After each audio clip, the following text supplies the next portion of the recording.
sites. Karibuni sana kwenye mafunzo yetu ya corona, na nisingependa sana kuwapotezea muda kwa sababu tuna mkurugenzi wa maabara kuu ya taifa, lakini pia tuna staff wengine kutoka maabara kuu ya taifa wameweza kujoin na sisi ili kuweza kujifunza na kupitia mafunzo yetu leo. Lakini ningependa tu kuwakumbusha kitu kimoja sites, muweze kumute mic zenu kwa sababu mko zaidi ya 140. Kwa IT wetu wanakuwa wanapata kazi sana kwa mute. Kwa hiyo ningependa nyewe muweze kujimute. Kuna kipindi ambacho tutapitia maswali na majibu, basi tutawakaribisha kwa ajili ya unmute hizo mic. Karibu sana Dr.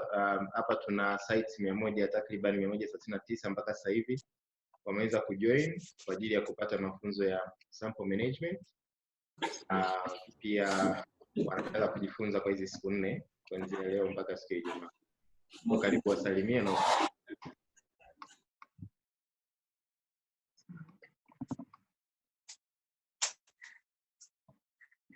habarini za asubuhi. Tupungiane mikono kwa wale ambao tuko pamoja.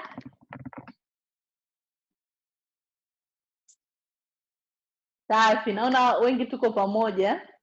Kwa majina naitwa Dr. Nyambura Mweremi, ndio mkurugenzi wa maabara yetu ya taifa ya afya ya jamii inayopokea sasa hivi sampuli kutoka Tanzania nzima kuzipima kama zina hivyo virusi vya corona. Kwa hiyo tumeamua tutumie hii platform, maana tumekuwa tunapanga lakini sasa tumekutulizwa au mumu kwenye kupanga kwetu, japo si tulipanga tuanze leo haya mafunzo, maana tukisubiri hizo physical meetings, na kama mlivyo na taarifa kwamba tulikatazwa kuwaita, kwa hiyo inabidi tuwafuate. Sasa sisi tuko wachache, ndio sisi tunapima. Kwa hiyo tukaona kwamba tukianza kuwafuata mmoja mmoja hatutaweza. Tukaona hebu tuanze kwanza kwa kutumia hii platform ya Echo, tuone itatupatia matokeo gani, kwa sababu sasa kumekuwa na taharuki, watu wakipata sampuli hatujui jamani kuchukua sampuli, hatuna vifaa vya kuchukulia, hatuna safirishaji, mambo yamekuwa mengi na taharuki imekuwa kubwa. Kwa hiyo nitaomba sana usikivu wenu. Tuko pamoja? Mikono.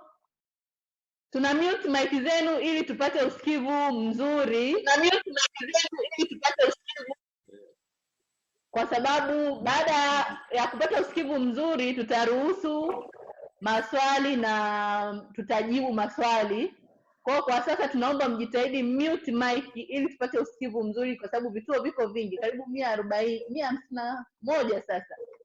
151 vimejoin. Wataalamu, natumaini katika kila kituo hapo mnao wataalamu wa maabara, maana haswa ndio walengwa wetu kwa leo mpaka Ijumaa, lakini hatukatazi mtu mwingine yoyote kusikiliza na kufuatilia. Kwa hiyo bila kupoteza muda nitakaribisha wataalamu wetu hapa waanze na package. Natumaini tumepata ratiba ya mafunzo.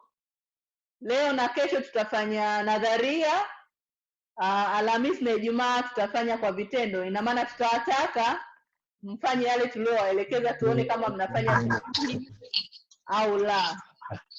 Na pia mwishoni mwa kipindi tutakuwa tayari kupokea changamoto mlizonazo sehemu mbalimbali, pia tujue na sisi tunajipanga vipi kuwafikia na kuzitatua. Karibuni sana kwa mafunzo.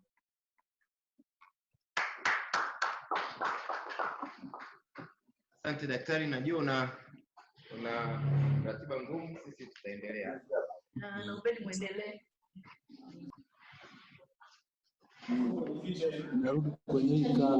Karibuni sana, lakini pia ningependa niwatambulishe manager wa maabara kuu ya taifa Ambele Mwafulango, pia aweze kuwasalimia na kuwakaribisha.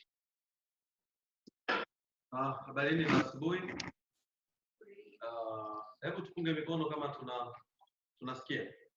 Wanakupata vizuri. Okay. Karibuni sana kwenye mafunzo haya.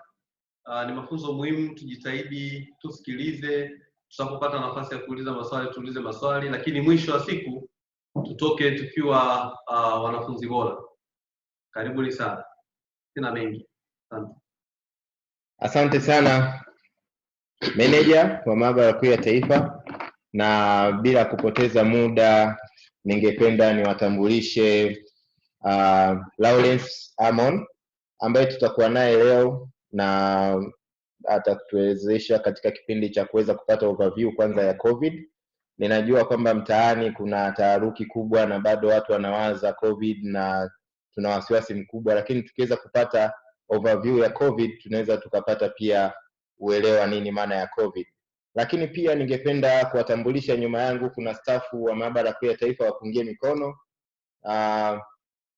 Hawa wanahusika na testing ya hizo sample ambazo mnazituma, na wengine mtazidi kuwafahamu kadiri siku zinavyozidi kwenda. Na ningependa kuwatoa hofu kwamba kipindi cha leo tutakirekodi na tutakirusha kwenye YouTube. Tutawatumia baadaye link ya YouTube muweze kuona kipindi chetu, lakini pia muweze kupata material ambayo tumeweza kupresent. Kwa hiyo ambao mlikuwa mnataka kurekodi, tunawatoa hofu kwamba sisi tuna rekodi na tutashare kwenye YouTube na tutatoa hiyo link. Kwa kwanza tu ningependa nimkaribishe Lawrence ili moja kwa moja aanze kwanza na hiyo session yetu ambayo tutaifanya kwa muda kama nusu saa. Baada hapo tutakuwa tuna discussion. Karibu. Habari za asubuhi. Kwa jina naitwa Lawrence Amon Mapunda. Ninafanya kazi maabara ya taifa kwenye kitengo kinachoshughulika na upimaji wa hizi sampuli za dharura pamoja na sampuli mbalimbali za mlipuko. Kwenye session yetu ya leo tutazungumzia overview ya hichi kirusi cha corona, na baada ya hapo nadhani tutakuwa na discussion na pia tutashare changamoto mbalimbali ili tuweze kudiscuss kwa pamoja. Karibuni sana. Asante sana. Kwa kuanza, kirusi cha corona 2019, ugonjwa unaoitwa COVID-19 kadiri ya WHO, lakini wanasayansi wale wa taxonomy wanaotoa majina kwa vijidudu mbalimbali waliamua kukipa hichi kirusi jina la SARS-CoV-2, ikiwa na maana ni kirusi ambacho kimetokea baada ya kirusi cha kwanza cha SARS kilichotokea mwaka 2002 mpaka 2003. Kwa hiyo imekuwa SARS-CoV-2 kwa sababu ni mabadiliko ya kile kirusi kilichotokea, na hichi kirusi kinaaminika kilianza kuonekana ugonjwa wake mwezi wa 12 mwaka jana. Kuanzia tarehe za mwishoni pale kulionekana kuna kesi mbalimbali zilizojitokeza. Kwa hiyo baada ya kufanya uchunguzi ndipo ilipobainika ni kirusi hichi cha corona. Next. Na kirusi cha corona kwa classification kimetoka kwenye family ya Coronaviridae. Hiyo ndo family ya hicho kirusi kadiri ya classification. Lakini ukiangalia subfamily yake ni Coronaviridae, lakini ni kirusi ambacho kina envelope, lakini genome yake ni single strand RNA. Na kama tunafahamu genomic material ziko za aina mbili, ni RNA na DNA. Kwa hiyo kirusi cha corona chenyewe ni single stranded RNA. Lakini kirusi hichi cha corona kina host wengi, ambapo yani kina viumbe wengi ambapo kinaweza kwenda kureside na kuleta madhara. Kwa hiyo ni kirusi ambacho kinaweza kupatikana kwa wanyama, lakini hata pia kwa ndege.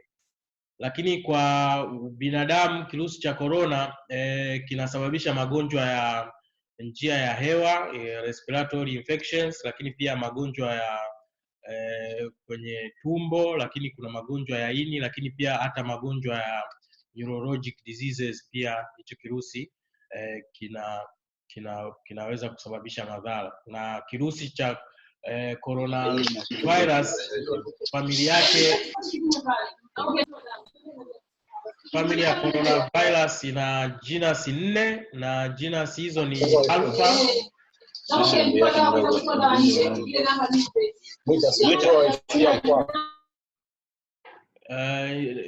hizo family hizo genera ni Alpha Coronaviridae, alpha coronavirus, lakini kuna beta coronavirus na gamma coronavirus na delta. Na ukiangalia hizo subclassification hizo, kuna alpha coronavirus wanasababisha human coronavirus ambazo zilikuwa zipo zina circulate kipindi chote hichi zipo, lakini hichi cha saizi ambacho ni SARS-CoV-2 kipo kwenye classification kwenye genus ya beta coronavirus, ambapo hupo kinaungana na human coronavirus zingine kama pale tunavyoziona, lakini pia na MERS-CoV. MERS-CoV ni ile iliyotokea Middle East, Saudi Arabia mwaka 2012, na SARS-CoV-2 kwa hiyo pia imeingia hapo. Kwa hiyo hicho ni kirusi ambacho kimeingia kwenye beta coronavirus. Next. Muendelezo wa virology ni kwamba structure ya binding ya SARS-CoV-2 inafanana na ile SARS ambayo ilitokea mwaka 2002, lakini hiyo bado ni speculation kwa sababu studies bado zinaendelea. Ni kirusi ambacho kimetambulika hivi karibuni, lakini wanasayansi wanaamini kwamba receptor binding gene inafanana kabisa na ile ya coronavirus. Kwa hiyo baada ya kufanya sequencing walipoona ile receptor gene, ile genome inafanana na SARS, kwa hiyo speculation kubwa pale imekuja kuwa ni kwamba ina uingiliano mkubwa kabisa na SARS-CoV-1. Next. Na hapa inaonyesha phylogenetic tree, na phylogenetic tree ni mti ambao unatengenezwa kutokana na genome za viumbe mbalimbali. Sasa walipofanya kuangalia genome ya coronavirus huyu ambaye yuko saizi ni SARS-CoV-2, inaonekana anafanana kwa kiasi kikubwa na corona ambao wanapatikana kwenye popo, lakini anafanana kwa asilimia kama 76 na kirusi ambacho kilipatikana mwaka 2002. Na hiyo pia ndio iliwapelekea wanasayansi sasa kujua namna gani ya kuendo huyu virus, kwa sababu kama tunavyojua hiyo SARS-CoV-1 ambayo ni SARS iliyotokea 2002 nayo ilitokea China. Kwa hiyo moja kwa moja ni iliwarahisishia wao katika kufanya studies mbalimbali za kuweza kumdhibiti huyo kirusi. Na kitu kingine pia kuonesha kwamba yupo karibu na popo iliwasaidia pia kufanya kujua mwanzo kwamba huyu corona source yake ya awali ilikuwa ni kutoka kwenye popo. Kwa hiyo information ya kutoka kwenye phylogenetic tree ndio ilisababisha kupata hizo information mbili kwa haraka, ambayo ya kwanza ni kwamba kimefanana na kirusi cha popo na kuonyesha kwamba source yake itakuwa ilianzia kwa popo, lakini pia kimefanana na SARS-CoV-1 ikionyesha kwamba ni kirusi ambacho kimebadilika kutoka kwenye yule SARS wa mwanzo na kuja kuwa saizi ambapo imepita miaka kama kutoka 2002 mpaka saizi ni miaka kama 18 hivi imepita. Next. Na hapa inaonyesha ni timeline ya virusi vya corona vilivyo evolve, na hivi ni virusi vile ambavyo vinasababisha magonjwa kwa humans. Kwa hiyo ni corona wale wanaosababisha kwa human, kama mwaka 1965 human coronavirus 229E kiligundulika, lakini pia OC43 nacho kiligundulika mwaka huo, mwaka 1965.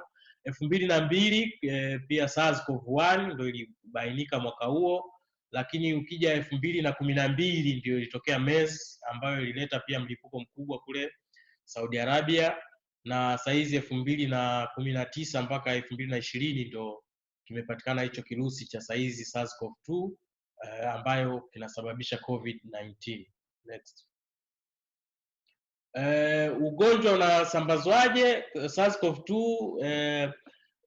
Kwa sababu RNA sequence yake inafanana karibia na popo, kwa hiyo itiapia kwamba kirusi hichi kilianzia kutoka kwa popo, lakini bado haijafahamika kwamba kilikuja direct kutoka kwenye popo au kulikuwa kuna intermediate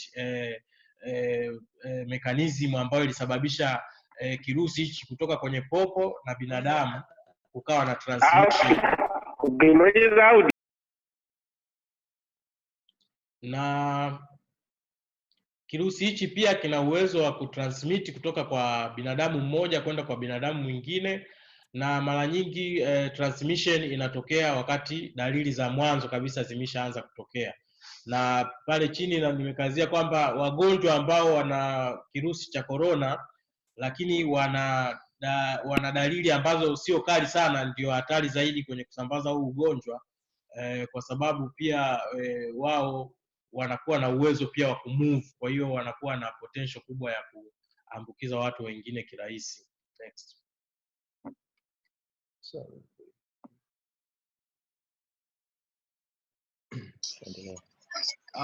Epidemiology, tunaangalia terminologies mbalimbali kuhusiana na ugonjwa wa corona, lakini tutaanza na terminology ya suspected case.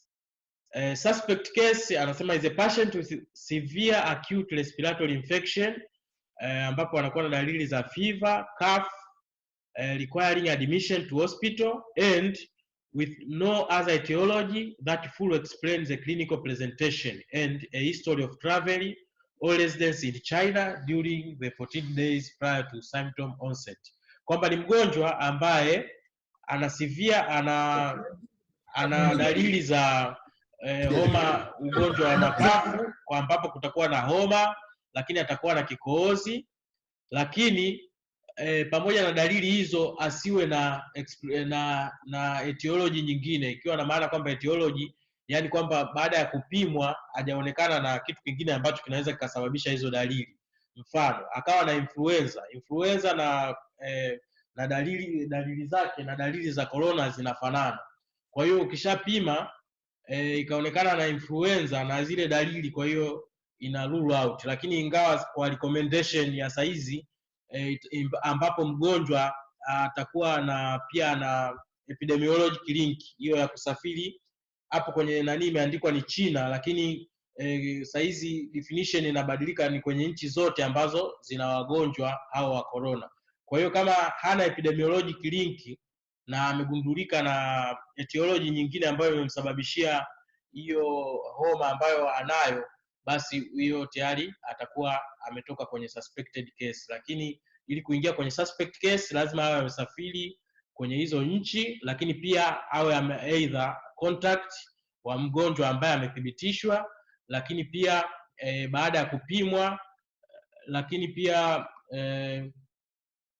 awe na travel history ya 14 days kwenda kwenye nchi ambazo zina huo ugonjwa, ambazo saizi zimeshakuwa nyingi. Lakini pia unaweza kudefine kwamba ni patient with any acute respiratory illness and at least one of the following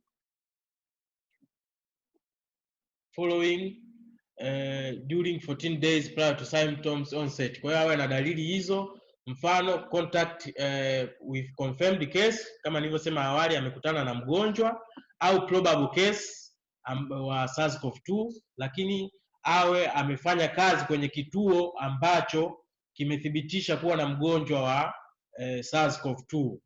Lakini pia kuna definition ya pili ya probable case, anasema probable case is a suspect case from whom testing of SARS-CoV-2 is inconclusive or tested positive for coronavirus without lab evidence of other respiratory pathogen.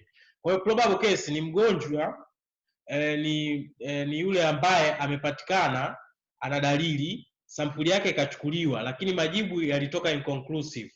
Inconclusive kwa maana kwamba kwa mfano wakati wa upimaji kunakuwa na gene zaidi ya moja ambazo zinaangaliwa za huu ugonjwa, ikaonekana moja inaonyesha kuna imekubali, lakini ya pili imekataa. Kwa mfano tuna screening test imekubali, lakini kwenye confirming test imekataa. Kwa hiyo yule tayari amekuwa probable case. Lakini kingine kuna test inaitwa pan-corona. Pan-corona I say inachokifanya inapima corona virus wa aina zote, ukiachana tu na huyu SARS-CoV-2 ambaye yuko saizi. Kwa hiyo hii assay inachofanya ikikutana na corona wa aina yoyote kwenye sampuli itaonyesha kwamba ni positive. Kwa hiyo inahitajika test ya pili kwa ajili ya kuconfirm kama hiyo ndio corona ambayo ina circulate saizi au ni hizo corona nyingine. Lakini definition ya tatu ni confirmed case, ambapo ni a person with lab confirmation of SARS-CoV-2 infection irrespective of clinical sign and symptoms. Kwa hiyo ni yule mtu ambaye maabara imethibitisha kwamba ameathirika na hicho kirusi, lakini regardless kwamba ana dalili za kuza huo ugonjwa au hana. Hiyo ni confirmed case. Next. Tutaangalia dalili za COVID-19. Anasema illness associated with new coronavirus named COVID-19 are similar to several respiratory illness. Kwamba dalili za ugonjwa wa COVID-19 zinafanana na magonjwa mengi ambayo yana affect respiratory system. Na kwa kiasi kikubwa kadiri ya studies zilizofanyika hadi sasa, dalili zinazoonekana kwa mara nyingi kwa wagonjwa wa corona ni homa, kukohoa, lakini kupata shida ya kupumua, lakini pneumonia kwenye mapafu yote mawili. Next. Sasa tutaangalia njia mbalimbali za kujikinga na coronavirus. Njia ya kwanza, kuhakikisha tunanawa mikono, na njia hii ni kwamba tuhakikishe tunanawa mikono kadiri ya recommendation ya ile tuliyopewa na WHO. Tuhakikishe tunanawa vizuri mikono kwa kufuata zile steps zote, na tuhakikishe zinafika kuanzia sekunde 40 hadi 60 wakati wa unawaji. Njia ya pili, hakikisha una maintain social distancing. Social distancing maana yake utakapokutana na mtu yeyote ambaye ana dalili za homa hii ya respiratory infection, mfano anakohoa, anapiga chafya, hakikisha unakaa umbali wa mita 1, at least umbali wa mita 1 utakapokuwa na huyo mtu. Lakini pia to avoid kushika macho, pua pamoja na mdomo, kwa sababu huu ugonjwa unaendana na droplet, na droplet zinakaa kwenye surface mbalimbali ambazo zinatuzunguka. Unaweza ukapita ofisini ukakutana na umeshika meza yako au umeshika kitasa cha mlango, alafu wakati huo hujanawa mikono. Matokeo yake utakapokuja kujishika unajipa chances za kupata huo ugonjwa. Lakini pia to practice respiratory hygiene, ikiwa na maana kwamba unapopata dalili za respiratory infection, hakikisha unapopiga chafya unatumia leso, na pia unazuia wakati wa kukohoa usije ukaproduce droplet ambazo zinaweza zikasababishia wengine wakapata ugonjwa.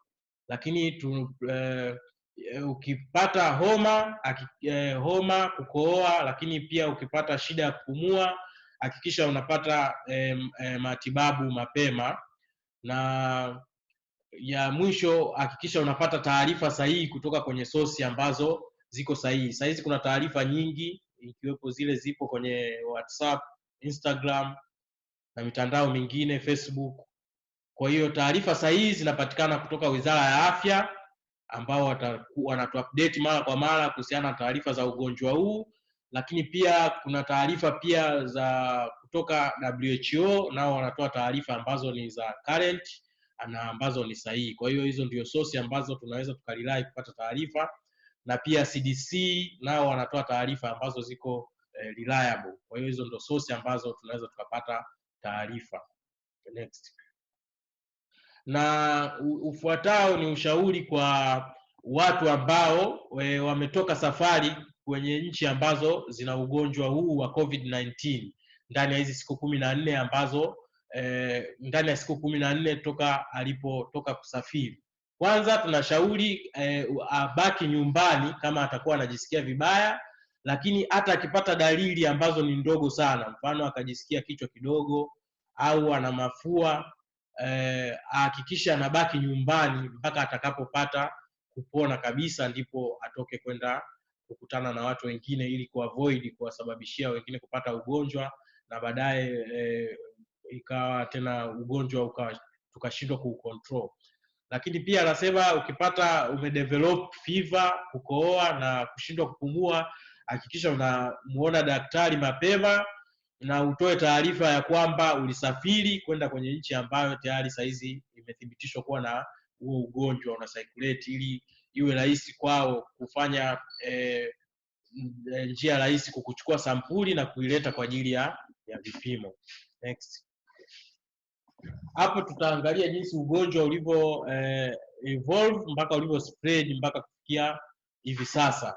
Ugonjwa tarehe 31 wa China, WHO, ofisi za China iliripoti kwa WHO Geneva kwamba kuna clusters ya cases za pneumonia, lakini etiology haifahamiki.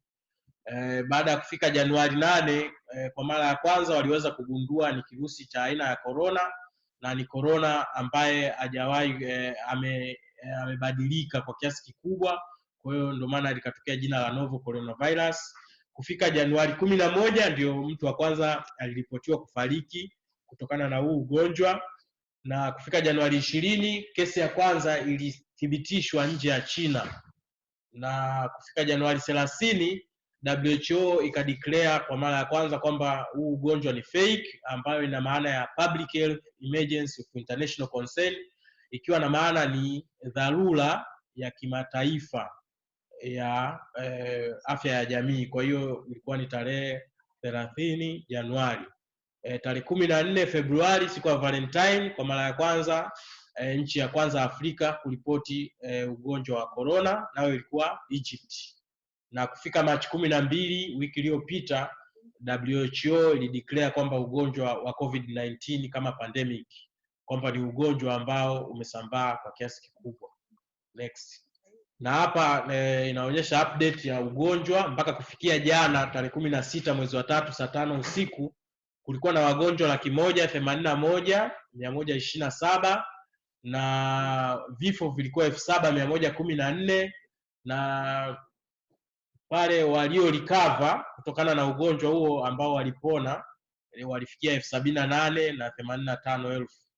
Na nchi inayoongoza kwa kuwa na wagonjwa wengi ni China, ina wagonjwa 81,000, ikifuatiwa na Italy na wagonjwa 27,000, inafuatiwa na Iran wagonjwa 24,000. Na Afrika tuna nchi mbalimbali ambazo zina huo ugonjwa, ikiwepo na sisi tulipata mgonjwa mmoja ambaye alithibitishwa hapo jana. Na hapo juu kuna linki ambayo tunaweza tukaitumia kupata hizo update kila siku, kujua progress ya ugonjwa imefikia wapi. Next. Na hapo tutaonyesha vipimo ambavyo tunavyo hapa maabara mpaka saizi kwa ajili ya detection ya ugonjwa wa corona. Next. Kwa saizi kuna assay hizo ziko assay 6. Kuna ya China ambayo ilitengenezwa na China CDC, lakini kuna ya Germany, kuna ya Hong Kong, kuna ya Japan, Thailand pamoja na US CDC. Sisi tumebahatika kuwa na kit za aina 2, kwa hiyo tuna ya Wajerumani kutoka Charity ambayo ina detect gene 2 za corona, lakini pia tuna kit ya US CDC ambayo ina detect gene 1 kwenye corona. Kwa hiyo ndio testing yetu ambayo tunayo, lakini pia tuna kit ya pan corona ambayo kwa saizi hatuitumii kwa sababu njia inatumia muda mrefu sana. Kwa hiyo tunatumia zaidi hiyo kiti ya Wajerumani kama screening, lakini tunatumia kiti ya CDC kwa ajili ya kufanya confirmation. Next. Na hapo ndio njia inaonyesha algorithm na namna ya kutoa majibu. Kwa njia ya kwanza tutafanya screening, mgonjwa akionekana kuwa ni negative,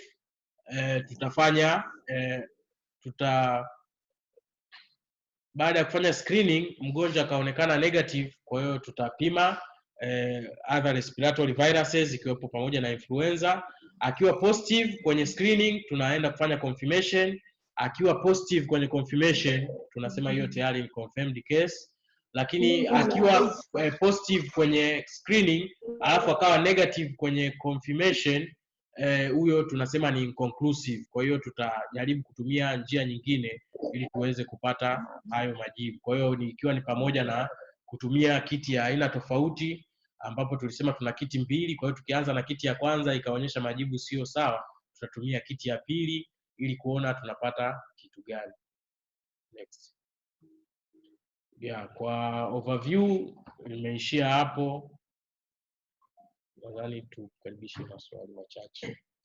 Asante sana facilitator kwenye overview ya COVID-19.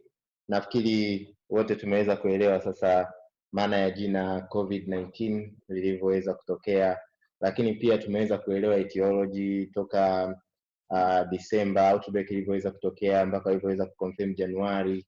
Lakini kama mmeweza kuangalia pia tuliweza kupata map na link ambayo tunaweza tukapata kila siku update ya outbreak inavyoendelea duniani.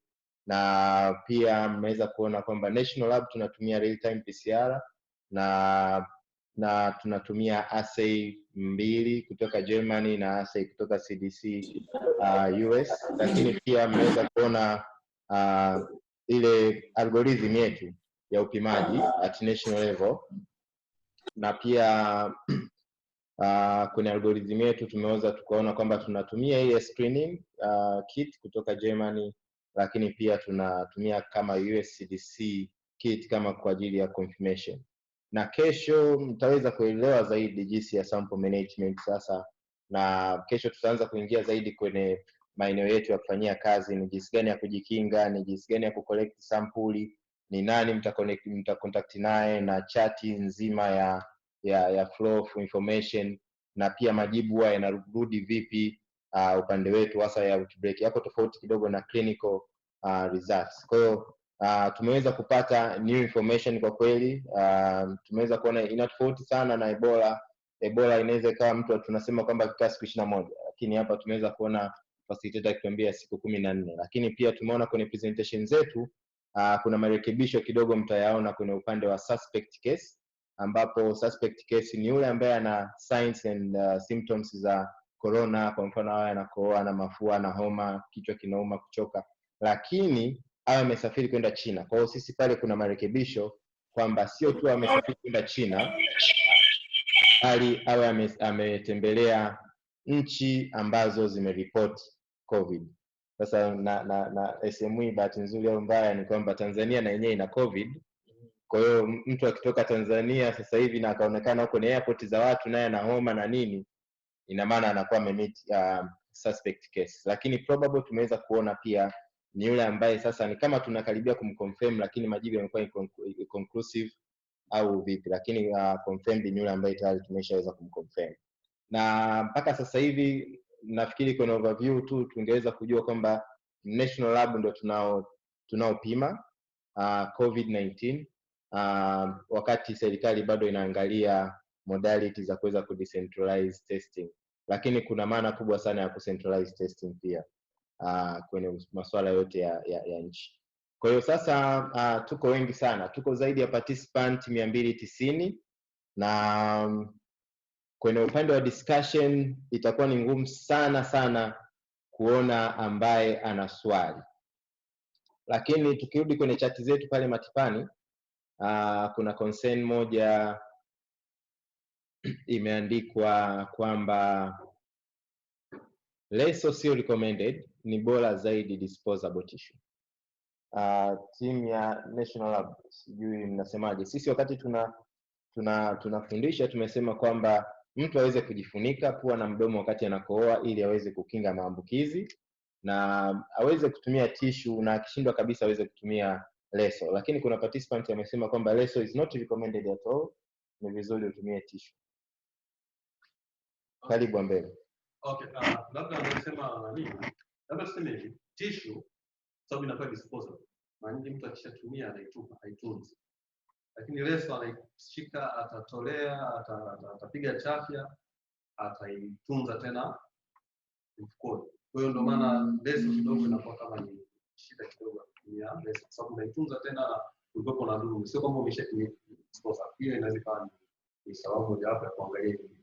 Lakini yote katika yote ni kuhakikisha kwamba unapokohoa au unapopiga chafya unazuia ili usiweze kusawanya kwa watu wengine wanaweza kupata. Na yule anayejifunika anajifunika ili asipate infection ambayo ni droplets infection, sio airborne infection. Kwa hiyo ukizuia tu wale yale majimaji ya chafya ya kikohozi yasiweze kufikia kwenye njia ya hewa, basi tutakuwa ndio maana basi tutumia hiyo vitu viwili. Asante sana. Na pia ningependa tutumie hiyo modality kwa sababu tuko wengi sana, siwezi kutumia ile modality ya kunyosha mikono na watu kuuliza. Kwa hiyo kama una swali ni vizuri uandike kwenye chat na sisi tutaisoma hilo swali na kuweza kulijibu. nafikiri tumeweza kusikia response kutoka kwa manager wa maabara ya taifa kwamba uzuri wa tissue ni disposable. Kwa hiyo once ukitumia unaweza kudispose.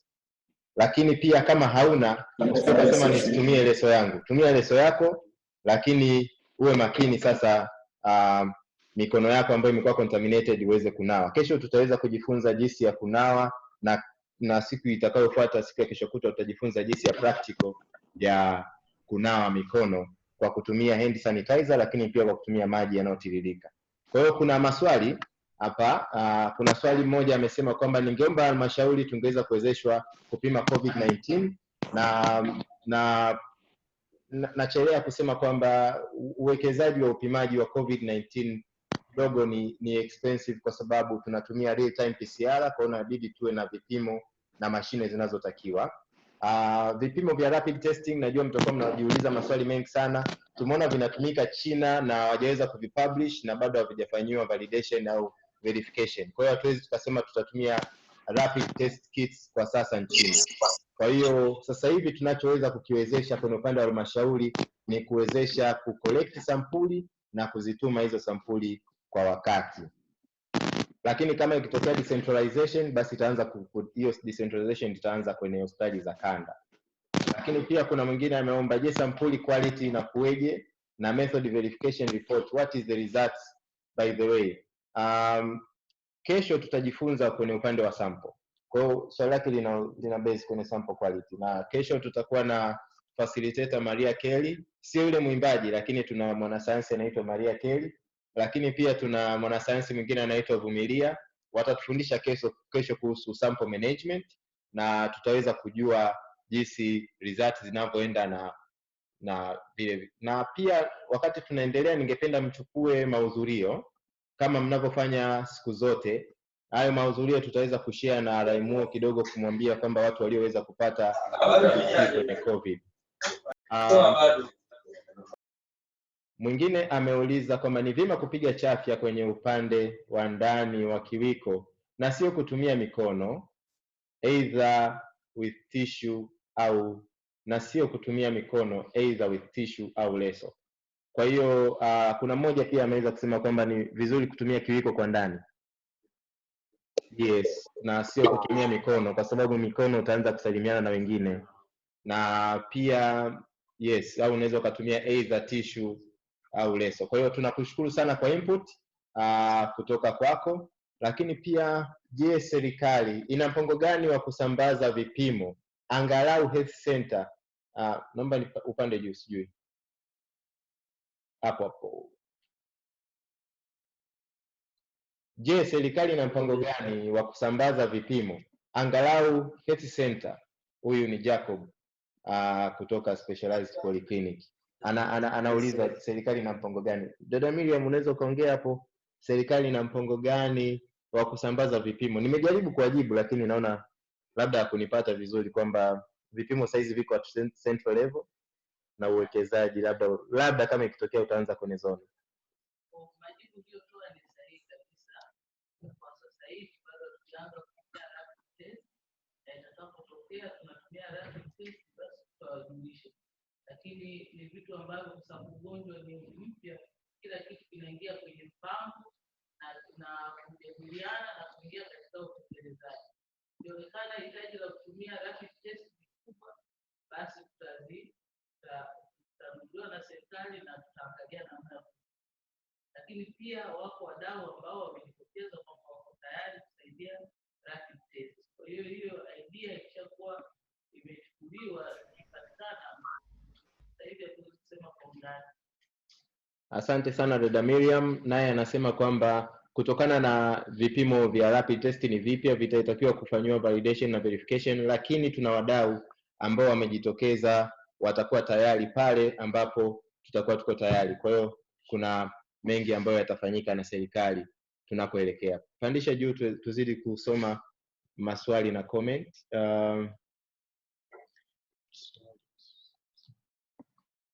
Ile pale juu ni mkakati. Ni mkakati gani imewekwa kuzuia COVID-19 kuendelea kuingia nchini? Kuhusu mipaka na serikali imejipangaje? Kwa hiyo kwa haraka tu kusema kwamba tuna kamati nyingi sana at national level, regional na district level. Lakini national level tuna kamati ya maabara, tuna kamati ya walinda mipaka, tuna kamati ya case management, tuna kamati ya wash, na pia tuna kamati ya surveillance, na pia tuna kamati ya wale wanaosambaza elimu. Kwa hiyo sisi mnaotuona tulioorganize haya mafunzo kwanza ni kamati ya maabara. Kwa hiyo sisi ni hii njia tunayotumia kwanza ni njia mojawapo ambayo tumejiwekea, na bado tutafanya face to face trainings, na bado tutaendelea kugawa triple package na kuendelea.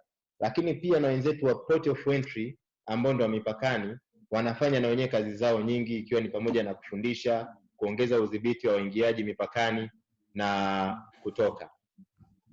Kwa kuna watu wameanza kufanya sharing, tunaomba usifanye sharing kwa sababu tutasababisha akili za wake moto. Swali, sample tukituma kutoka wilayani, majibu tutapata baada ya muda gani? Na viral swab na triple package container tutazipataje? Helman anatoka Mpwapwa huko Dodoma. Anasema kwamba wenyewe wakituma sample wanapata baada ya muda gani, lakini pia watazipataje container na triple package. Kwa kuna maswali mawili. Issue ni usafirishaji. Sasa hivi tumewa involve EMS kwenye usafirishaji. Kesho hili swali litajibiwa vizuri sana. Kwa hiyo naomba nisiliongelee sana la sample management. Lakini pia la vifaa naomba pia tutaliongelea kesho, kwa sababu leo kuna jitihada nyingi zinafanyika kutuma vifaa. Kwa kesho tutaliongelea vizuri swala la vifaa hivi vya triple package pamoja na collection. Kuna swali linasema for inconclusive tests you didn't say whether the client should be isolated or what. Karibu SMU. Inconclusive case ina maana ya ile probable case. Kwa probable case inatakiwa aendelee kuwa kwenye isolation, na ikiwezekana kadiri ya maabara wanaweza wakashauri ichukuliwe sample nyingine tena na ichukuliwe kwa makini zaidi ili upimaji ufanyike tena. Kwa hiyo probable case haiwezi ikaachiwa itoke, yani kutoka isolation, kwa sababu tayari ameshaonesha tayari kipimo cha kwanza kimeshaonyesha na corona, ila cha pili tu bado kimeshindwa kudhibitisha. Kwa hiyo huyo mtu wa hivyo hawezi kuachiwa. Okay. Kwa bado anakuwa probable. Yani hiyo ni hatari zaidi ya suspect. Ni hatari kuliko. Kwa hiyo bado hatuwezi kumwachia mgonjwa aina hiyo. Majibu yanachukua muda gani baada ya sampuli kuchukuliwa? Sisi sample ikiingia, labda mfano ikifika national lab mpaka kutoka, tunatoa baada ya muda gani majibu? 4 hours. In 4 hours majibu yanaweza kawa ameshatoka, lakini kutoka ni 4 to 6. Hiyo tunasema hadi 6 hours kutokana na kwa sababu ya tunatumia mashine, sometimes mashine inaweza kamisbehave, lakini ndani ya masaa 6 majibu yanakuwa yameshatoka. Yes, lakini hayo ni sample sasa imeshafika. Toka tumeipokea sample inakuwa imeshafika. Lakini unajua watu wakishatuma ile sampuli wameshawapa EMS, wanaanza kuhesabu masaa 6. Lakini kiukweli ni kwamba ile sample ikishafika national lab ndio TAT masaa 6. Lakini kabla ya hapo inafuatana na jinsi tulivyosafirisha kwenye ndege na kila kitu. Kuna swali lingine linasema maski za aina gani zinapendekezwa kutumia kwa ajili ya kuprevent corona? Hiyo sasa sijajua naongelea kwa level ya wananchi au level ya mpimaji. Unajua tumetofautiana levels, risk levels. Yule anayepima ana deal kabisa na sample moja kwa moja. Kwa hiyo SMU ataongelea kwa anayepima anatumia maski aina gani, au anayemuona mgonjwa wa corona anatumia maski aina gani ambaye ni confirmed au ni probable au suspect. Lakini hao wengine wanaotembea Kariakoo au wanatembea huko barabarani wanatumia maski aina gani? Labda SMU anaweza akawa na majibu pia. Kwa yule ambaye ana contact na sample pamoja na mgonjwa anatakiwa atumie maski ya N95. Lakini huko mitaani zinaweza zikatumika surgical mask. Zile ambazo zinaonekana zina rangi ya kijani na nini? Rangi ya blue kijani. Kwa hiyo zile zinaweza zikamlinda, lakini bado tunamshauri mtu yeyote mtaani anayevaa maski na kuzurura bado anatakiwa kuendelea na hand hygiene. Kwa hiyo unaweza ukawa unavaa mask lakini ukajishika macho, ikawa bado ni kazi bure, bado ukapata corona. Kwa hiyo bado tunashauri watu wanaendelea na hand hygiene. Pia je, kwa wale wanaopona kwenye respiratory system kuna baki na shida yoyote au vipi? Sasa hiyo ni swala la case management. Sasa sijajua kama hamna kitu tena, sababu kishapona anakuwa yuko clear. Na hata katika discharge procedure, of course, kama unasema ni case management, ni kwamba lazima mtu awe clear kwamba hana virus tena. Kwa hiyo akipona amepona. Asante sana. Kwa hiyo kuna baadhi ya maswali ambayo mnaona tukisema case management ina maana kuna kamati ya madaktari na manesi ndio ambao wanaweza kulijibia hilo swali, lakini sisi tunachoamini huwa tunampima yule mgonjwa mpaka virusi vikaonekana havipo kabisa, ndio huwa anaruhusiwa na kusema kwamba anatoka. Kwa hiyo tuna message nyingi sana, naomba niangalie. Kuna maswali ambayo yanajirudia lakini nitapita haraka. Hatujui jinsi ya kuchukua sample, hii tutajibu kesho. Twende chini pia. Bado sijaelewa vizuri mahusiano kati ya SARS na COVID-19. Mahusiano. Yes, bado hajaelewa vizuri mahusiano kati ya COVID. Hiyo tutalijibu, lakini mtu aliyefanya unprotected sex na mtu aliye na virusi na corona inakueje? Na kwa watu wa dispensary wakisuspect mgonjwa watashauri nini? Upatikanaji wa vifaa kwa ajili ya ukusanyaji sampuli. Kwa hiyo ukusanyaji, maswali yote ya vifaa tutajibu kesho ya kuchukua sampuli. Kwa sababu kesho tunaendelea na darasa. Lakini nitamkaribisha aweze kusema uhusiano kati ya COVID-19 na SARS.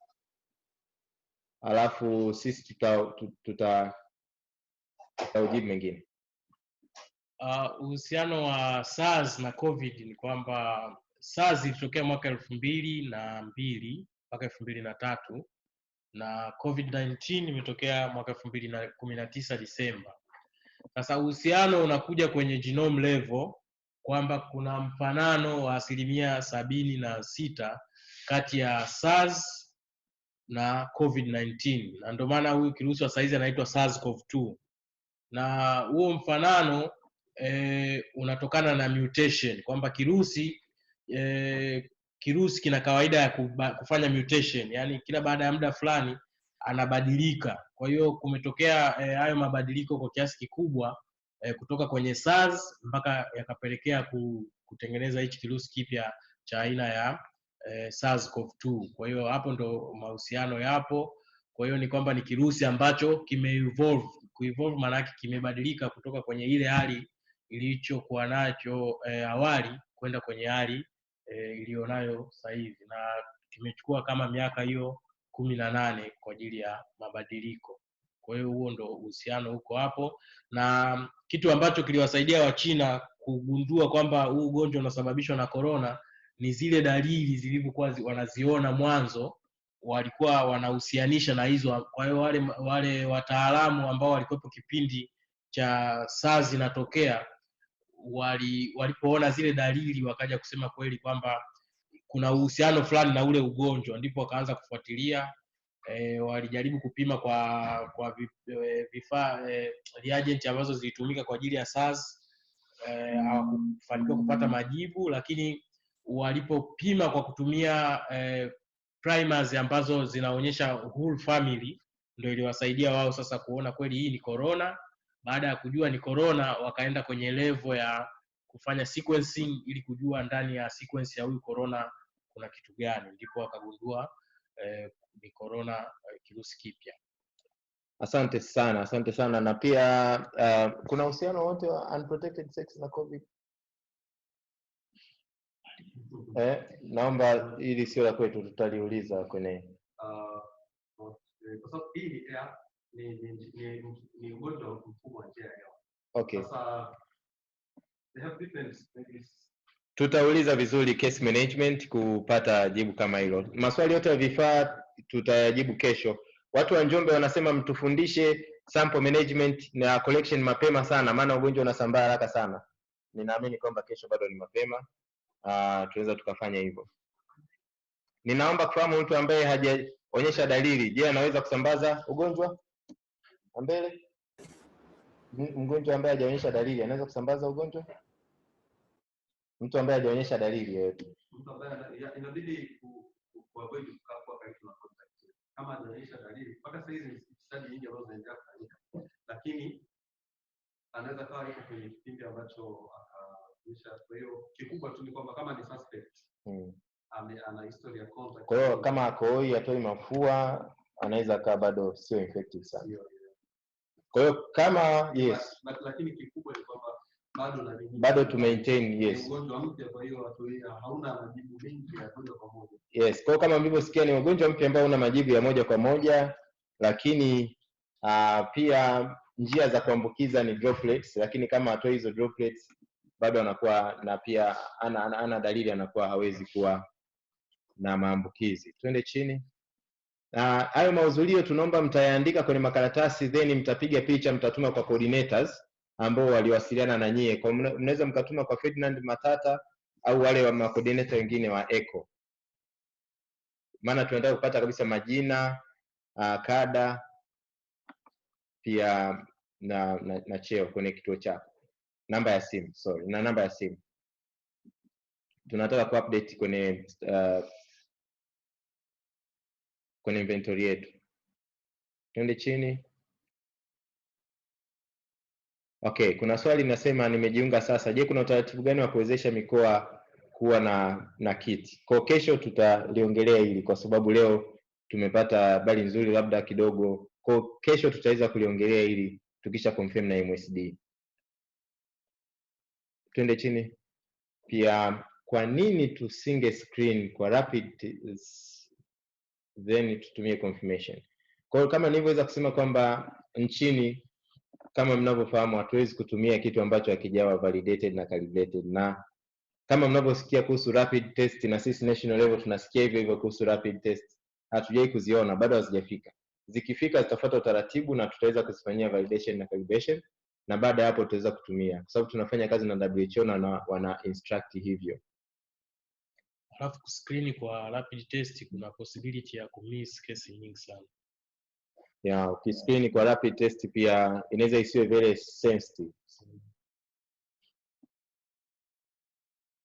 Je, naweza kutoa taarifa kama nikikutana na mgonjwa mwenye corona? Yes, utaweza kutoa taarifa, na kesho tutaonyesha chati ya jinsi ya kutoa taarifa na namba za kupiga simu kutoa taarifa za mgonjwa yote wa COVID. Twende tu haraka. Samani huwa tutumii mfumo huu, huwa tunapenda muulize maswali kutoka kwenye moja kwa moja, lakini kutokana na kwamba tuko participants 278 itakuwa ni ngumu sana sisi kuweza kupata mmoja mmoja. Confirmed case anarudia kipimo baada ya muda gani kutoka effective treatment? Kwenye discharge ni kwamba mtu huyo atakapokuwa amepona, yaani anaonyesha hana dalili tena, anaonekana amepona, kile kipimo chake atachukuliwa kipimo kionyesha negative, atachukuliwa tena kipimo kingine baada ya masaa 24 kuonyesha negative. Kwa atakapokuwa negative 3 times tena anakuwa discharge. Asante sana. Kwa hiyo wagonjwa ambao ni positive tunaendelea kuwafanyia vipimo vya RT-PCR. Lakini the moment ikionyesha kwamba ni negative atapimwa kila baada ya masaa 24 mara 3, na akionekana kwamba zote ni negative basi hapo anakuwa discharge. Tuna uwezo wa kufanya genomic sequence, and what is the plan on this? Nchini tuna uwezo wa kufanya genomic sequence, na hiyo sample ambayo mmesikia ilikuwa positive inafanywa genomic sequence leo. Kwa majibu ya genomic sequence yatapatikana. Kwa hiyo uwezo wa kufanya genomic sequence tunao.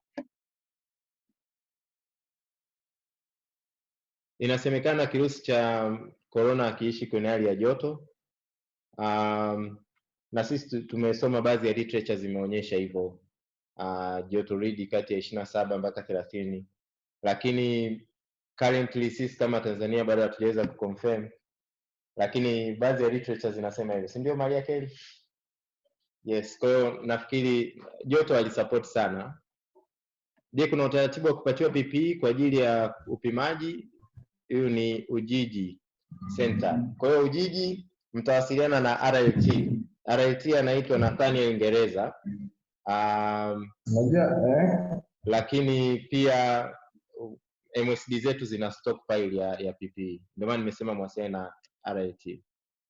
Aina gani ya sampuli inatakiwa kuchukuliwa kesho, tutadiscuss kuhusu hili. Tuna dakika chache zimebaki, maana naitwa Baraka, nimejoin meeting. Swali letu, endapo mgonjwa atahisi ana dalili zozote za COVID na atajitenga mwenyewe, na kadiri siku zinavyozidi kwenda anazidi kuziona dalili zote za corona, je, ataenda hospitali mwenyewe au atafanyaje? Na kama ataenda mwenyewe kwa kutumia usafiri gani, wa daladala au atakuwa ameambukiza watu wengine wangapi? Kwa swali lako lina maswali mengi sana, lakini ni kwamba endapo una dalili zozote ni vizuri utoe taarifa pale ulipo, ili wataalamu waje kukusafirisha kwa njia ambazo zinatakiwa, ili kuminimize hiyo contamination. Kwa hata mwenyewe unaona ulivyokuwa unaandika message, ulikuwa unaona kwamba kuna hatari ya kusambaza kadiri mtu anavyozidi kusafiri. Kwa hiyo tunashauri utoe taarifa pale ulipo, au na watu watakuja kutoa msaada. Naomba kufahamu time interval ya kutoka sample collection hadi kufika National Lab kabla ya kuharibika.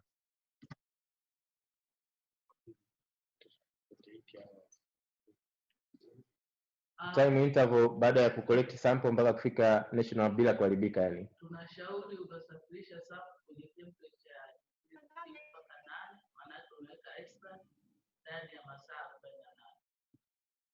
48. Kwa hiyo kama tumeshauriwa, kama unaona sample yako itachukua zaidi ya masaa 48, basi unatakiwa usafirishe kwenye cold chain, na inaweza kuwa bado vizuri ndani ya masaa 48. Na kutokana na mfumo uliopo sasa hivi nchini, tunaona kabisa kwamba hatuwezi tukakaa na sample zaidi ya masaa 48 tunaisubiri. Sana sana ni masaa 24 itakuwa imefika.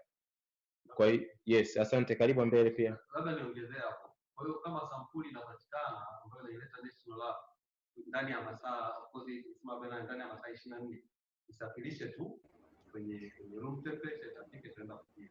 Lakini kama itachelewa, na maana kama bado unatumia ndege au unatumia nini, kama itachelewa vitu kwenye cold chain. Asante sana. Kwa kama itachelewa weka kwenye 228, lakini kama zinawai ndani ya masaa 24 ya room temperature. Asante sana mbele. Na pia mwingine anasema, je, ikitokea suspect muda huu wakati tunasubiri kipindi cha kesho tutafanyaje? Piga simu. Kuna namba za simu ambazo tumeziweka kwenye ile chat ambayo wanao Maraimo. Kwa piga simu, tutakuelekeza sample gani, na wote wamekuwa wakifanya hivyo. Na mpaka sasa hivi tuna suspect case sample nyingi zimeshafika Dar es Salaam kwa kutumia mfumo huo. Kwa kesho tunaamini tutapata vizuri hiyo knowledge. Endelee.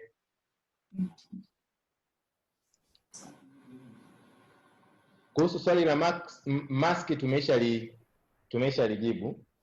Kwa kama ukitaka kupata jibu la mask baadaye ukiangalia YouTube utaweza kupata jibu zuri. Baada ya mgonjwa kupona anaweza kuambukiza tena? Je, anaweza kuambukiza na wengine pia? Hili ni swali la case management. Sisi wote ni lab subcommittee team ambayo tunahitaji kuconsult. Ila literature labda useme sehemu China kuna mtu alipona after 2 weeks akaambukizwa tena. Kwa hiyo possibility hiyo ipo. Ndio aliulizia hicho. Asante. Possibility ya kupata tena ugonjwa ipo. Okay. Asante sana. Naona maswali ya rapid test yanazidi kuwa mengi. Mtaona majibu yake yako kwenye YouTube, tumeshayajibu. Maana kuna watu wengine wameuliza tutashindwa kuwajibu. Kwa kipindi hiki cha mlipuko, maski gani inavaliwa, tumeshaijibu. Tuendelee. Sampuli inatumaje na majibu yanachukua muda gani. Kwa hiyo kesho mtapata hiyo topic ya sample management. Serikali imejipangaje kwa wasafiri wa ndani na nje ya nchi? Kama nilivyosema, kuna kamati mbalimbali. Kamati ya Port of Entry inashughulikia kuhusu wasafiri na wana mikakati mizuri kabisa, na kuna guideline wameshaitoa kwenye kila airport, na pia kwa wasafiri wa mabasi wameshapewa maelekezo. Kwa hiyo mtaanza kuona kuna tofauti sana kwenye upande wa usafiri wa chini na wa anga. Je, kuna ukweli wote kwamba ARV za HIV zinatibu coronavirus? Nasikia kuna mtu katoka Cameroon alitibiwa kwa ARV akapona. Naomba tu niwaambie kitu kimoja kwamba corona ni viral infection. Kwa hiyo viral infection tuna manage case. Ukiumwa kichwa tutakupa Panadol. Ukiishiwa maji tutakupa maji, tutakupa juisi. Na mwisho wa siku utapona. Kwa hiyo sasa unaweza kusema Panadol iliniponya, lakini kiukweli ni kama mafua yanapokuja na kuondoka yenyewe. Kwa hiyo sisi hatuwezi kuwa na evidence ya kusema kwamba ARV inatibu COVID. Ila tu tunachojua ni viral infection, na viral infection tuna manage cases. Swali ni kwamba wanasema huyu virusi hana uwezo mkubwa sana wa kusurvive kwenye maeneo ya joto. Tumelijibu. Tuendelee. Maski tumelijibu. Iko wapi? Anasema bei za sanitizer na maski zimepanda. Je, serikali imejipangaje? Hilo ni swali gumu kidogo la kisiasa. Najua entrepreneurs wanachukua na wenyewe opportunities. Kwa hiyo serikali imejipangaje kuhusu bei za maski na sanitizer zimepanda juu? Sijajua. Tuendelee. Mode of transmission of corona inapishana namna gani na ile ya TB? TB ni airborne. TB ni airborne, na hii pia ni airborne, lakini pia ni contact. Droplets contacts zile zikienda hadi kwenye mucous membrane unaweza kupata. Sio lazima uvute. Kwa hiyo kidogo transmission yake inaongezeka ukubwa kuliko ile ya TB. Inasemekana mgonjwa ambaye ni positive mtakuwa mnamfanyia kipimo mara 3 masaa 24. Je, mgonjwa akiwa mbali kuhusu sampuli na kueje? Na kwa hiyo kuhusu sampuli msiofu, tumeshatengeneza mfumo mzuri sana wa kusafisha sampuli, na sampuli saizi inafika ndani ya masaa 24. EMS wako kila wilaya, kwa hiyo tunatumia mfumo wa EMS, na karibu mikoa mingi saizi ina ndege, na ile sehemu ambayo ina ndege EMS wanasafirisha kwa gari hadi airport na inatufikia sisi ndani ya masaa 24. Kwa hiyo tutaweza kuipima hiyo sample kadri inavyotakiwa.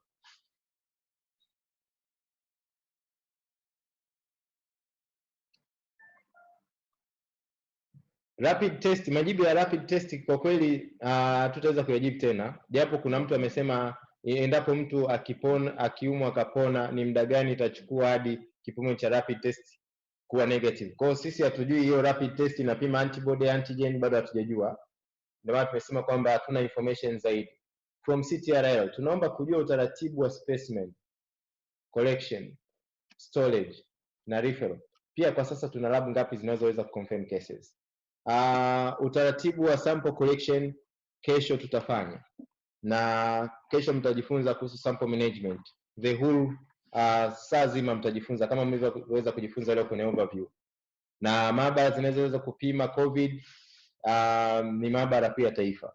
Japo kuna maabara zingine zina uwezo wa kupima lakini bado hazijawa authorized kupima, lakini zilizokuwa authorized kupima ni maabara pia taifa. PPE naomba muwasiliane na MRLT kwa sababu MSD wameshasambaza PPE.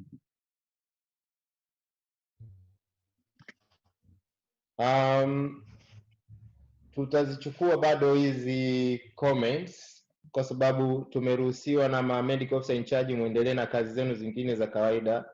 Kwa hiyo tumeruhusiwa kufanya haya mafunzo kwa muda wa risali moja. Kwa hiyo kama kuna any burning issue mtu anyoshe mkono. Nafikiri IT atafanya kazi ya ziada kumtafuta huyo mtu. Kama una swali lolote ambalo liko nje ya tuliyoyajibu, labda yako chini, lakini iwe ni burning issue, basi utanyosha mkono then IT ataweza ku-identify.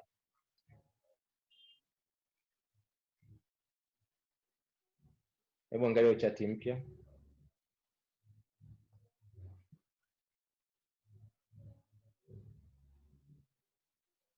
Je, kwa sasa kuna maabara za kanda kwa ajili ya swala hili au tutategemea tu Dar es Salaam?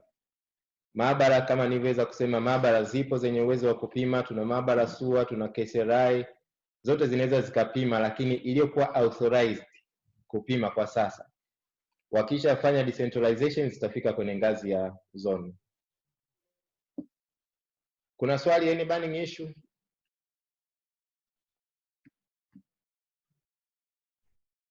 Wapi Mafia? Mpe Mafia kwa sababu yes, karibu Mafia. Asante. Unaongea? Yes, tunakusikia. Unanisikia? Tunakusikia. Mimi nazungumzia tu mfano. Nazungumzia mfano tu. Ikatokea kwamba labda katika halmashauri tumepata suspect case. Alafu kwa sisi watu wa maabara tukakosa zile PPE kwa ajili ya collect, mnatushauri vipi? Kama mlivyopata sasa hivi. Tumeshaambiwa. Okay, anyway, tunajua kwamba mna mtu ambaye amesema anajisikia vibaya. Na Mafia kwa kweli ni kisiwa ambacho hatuwezi kusema muazime tumbi gari ije haraka, mnatumia ndege na maboti. Anyway, leo tuna mpango mkakati, naomba wa mute tena sasa. Leo tuna mpango mkakati wa kuangalia ni sehemu gani za kudistribute kilichopo hiki kidogo kwenye maabara zetu. Kwa hiyo kesho tutaweza kulijibia vizuri swala la no?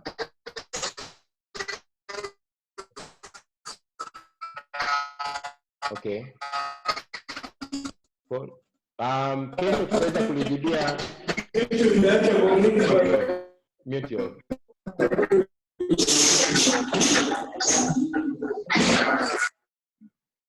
Asante. Kwa hiyo swala la PPE tutayajibia kesho kwa sababu leo tutashughulikia swala la PPE. Na tunawashauri muwe na appropriate PPE wakati wa collect sample. Tafadhalini sana. Yaani kipindi hiki ambacho kuna hizi alerts, tunawashauri sana muwe na appropriate PPE wakati wa kuchukua sample. Kwa hiyo Mafia, na pia mnaweza mkanipigia simu baadaye, tunaweza tukaongea kwa sababu nimeshaanza kuongea na RMO pamoja na DLT. Pia tuna wengine wengi, mpe WHO Ngoi Mura. Karibu Ngoi. Asante, sijui kama mnanisikia, maana nipo na session nzuri ya leo, lakini pia nilikuwa na additional kidogo, sio maswali yale kwa sababu unajua tunafanya kazi pamoja sisi na nyinyi, lakini kulingana na maswali ambayo yameulizwa na participant na comments, nitaka tu kutoa maangalizo machache. Cha kwanza kabisa, kama mlivyosema, kitu chochote ambacho kitaleta yani sitofahamu kwao, ni bora wasiane moja kwa moja na maabara ya taifa, kwa sababu nyinyi mmetoa contact zenu kwa maana in terms of operationalization ya hii COVID-19. Lakini apart from that, kuhusu knowledge kila siku inabadilika. Kwa hiyo inabadilika na ni muhimu sana kupata knowledge kutoka kwa vyanzo ambavyo vimethibitishwa knowledge ambazo reagent. Kuna maswali kwa nini national lab peke yake, kuna maswali kuhusu treatment. Kwa nadhani mtandao wa WHO unapatikana, mtandao uko wazi kwa mtu yoyote. Kwa hiyo mtu yoyote anaweza access mtandao wa WHO na kupata zile update, lakini update ya jinsi ya cooperation tunapata kutoka Wizara ya Afya ambayo kwa laboratory ni maabara ya taifa. Lakini kingine ambacho nawapa angalizo ni kuhusu, unajua hii outbreak ya corona imekuja, mwanzoni ilikuja WHO akasema pia kuna epidemics, kuna taarifa nyingi sana, lakini leo tena tunapenda kusema sisi kwenye context ya Tanzania kuna sampledemic. Yani sasa hivi mmemsikia hata facilitator kaongea hapo, tutapokea specimen nyingi sana, lakini the challenge remain availability ya reagents sasa hivi imekuwa ni shida sana, sio kwetu Tanzania, globally. Hata kama una yako, lakini na currently kulikuwa hakuna reagent ambazo ni commercially available, zote ni in-house. Kwa tender na orders ni kubwa sana, zinafuatiwa muda mrefu. Kwa please tunaogopa sana sample zikichukuliwa na zikawa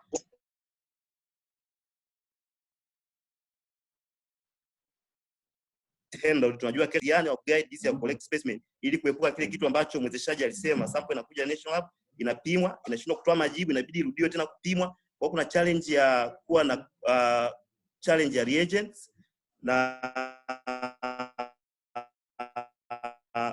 usikilize sana kipindi cha kesho, lakini every time hata kama tuna knowledge hiyo, tunapopata hizo suspect lazima tuwasiliane na watu wa national lab ili watoe strategy, nani achukuliwe sample, nani asichukuliwe, isafirishwaje kabla hata haijakusanywa, ili kuepusha zile sample zitakazopimwa na reagent. Tunajua tuna challenge kubwa. Nashukuru sana.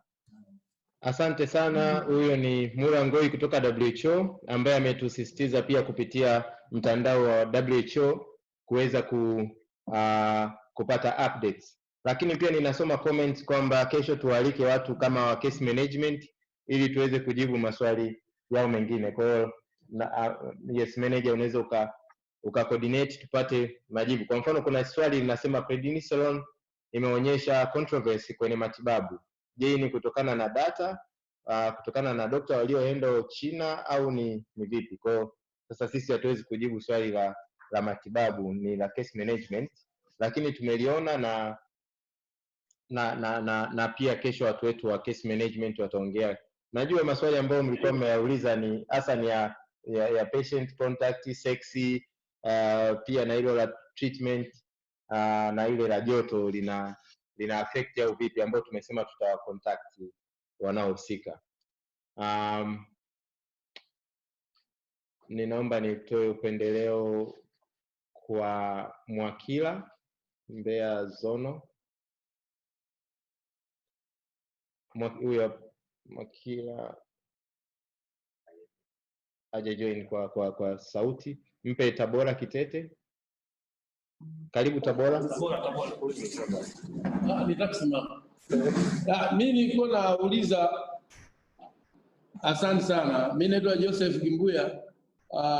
Nipo pa Tabora Kitete. Nilikuwa natoa maoni kwamba kipindi ni kizuri lakini muda ni mchache. Sali moja alitosha, at least basi wangetuongeza walau masaa mawili au sali moja na nusu.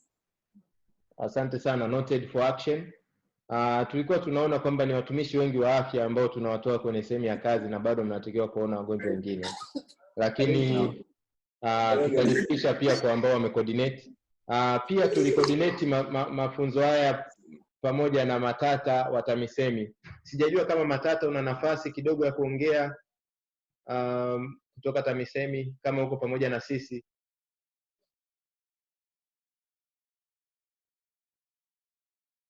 Wakati tunamsubiri Matata, Mafia naona bado hamjashusha mkono, lakini nafikiri mliridhika na swali. St. Joseph Kibo. Yes, Mafia bado msichukue sample bila PPE, lakini bado wanazo PPE za ziada. Tutawasiliana na Raimo. St. Joseph? Okay, hawana swali. Nawashukuru sana. Sijajua kama kuna very burning issue kwa sasa. Tunaomba radhi. Swali lingine please. Sijajua hilo swali lingine please ni nakuja saa ngapi? Yes, so Mafia wana swali lingine. Ninawapa nafasi sana Mafia kwa sababu ndio wana kesi kidogo leo. Asante kiongozi. Mafia. Kwanza napenda kushukuru kwa mawasiliano ambayo tumefanya asubuhi hii. Lakini sasa tumelazimika kutengeneza provide triple package kwa nia kuchukua zile kwenda kuchukua sample ya ule mgonjwa. Tulikuwa na PP chache, kwa hiyo kuna watu kama wawili watatu tumewatuma katika eneo la tukio kwa nia ya kuchukua hiyo sample. Lakini sasa pia tuna watu wetu ambao wako mafunzo Kibaha for the time now. Tunaomba ikiwa ina uwezekano wapite hapo National Lab ili kuweza kupatiwa hizo PPE, kwa sababu uwezekano wa kuzileta huko kwa muda mfupi tunaona inaweza ikaleta tabu, na kama tulivyozungumza kwamba kuna suspect case kwa wakati huu tuliona. Asante sana, ndio maana niliomba Mafia mnipigie simu private, lakini wanakaribishwa kuja kuzipitia. Nafikiri hatuna swali lingine la ziada. Ninaona Nyerere muda mrefu alinyosha nafasi ya mwisho. Nyerere.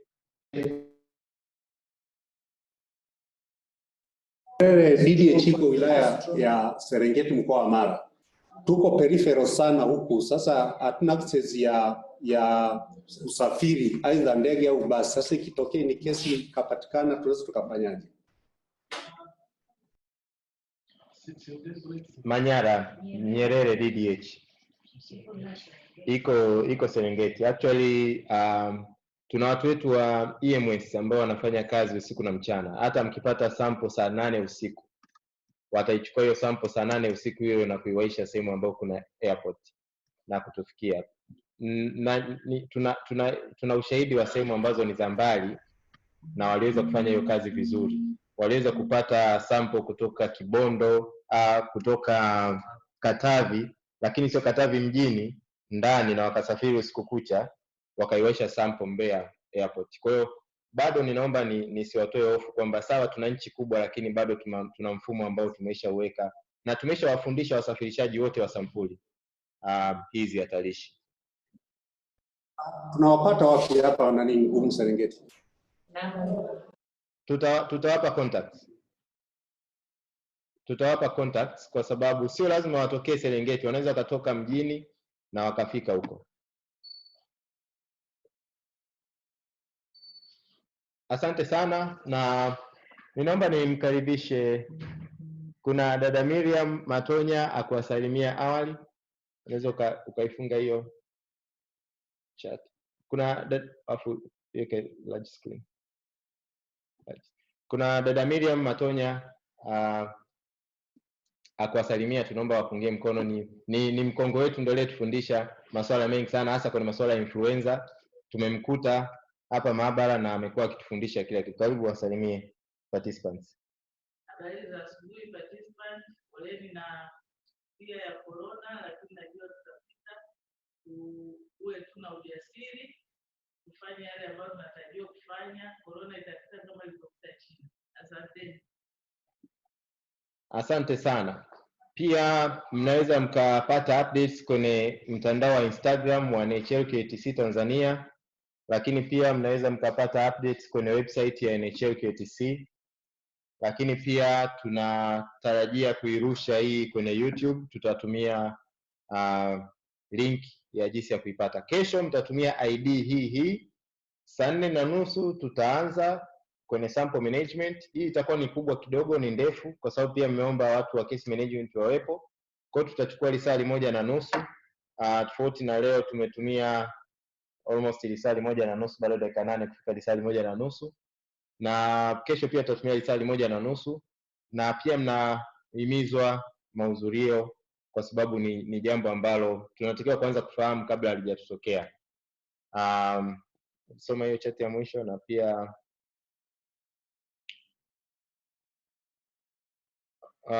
wanataka full contacts. Unaweza kaandika namba ya manager pale na namba yangu, namba ya mbele 0676 80 30 63, na pia unaweza kuweka namba yangu 0767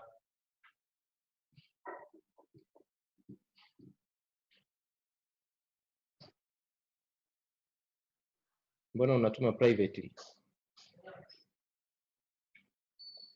0767 28 89 89. Jacob Lusekelo, na yule wa kule anaitwa mbele Elia Mwafrango. Wewe Lusekelo, si Lusekele. Asante sana, na naomba kama kuna burning issue National Lab. Hakuna. Kwa hiyo ninaomba niwakumbushe mchukue mahudhurio na myapige picha mtume kwenye WhatsApp ya kwetu au ya Matata au ya macoordinator wale wa Eco kwa ajili ya kumaintain inventory. Nawashukuru pia kwa uvumilivu wenu wa muda moja. Tutaonana kesho. Nimemute.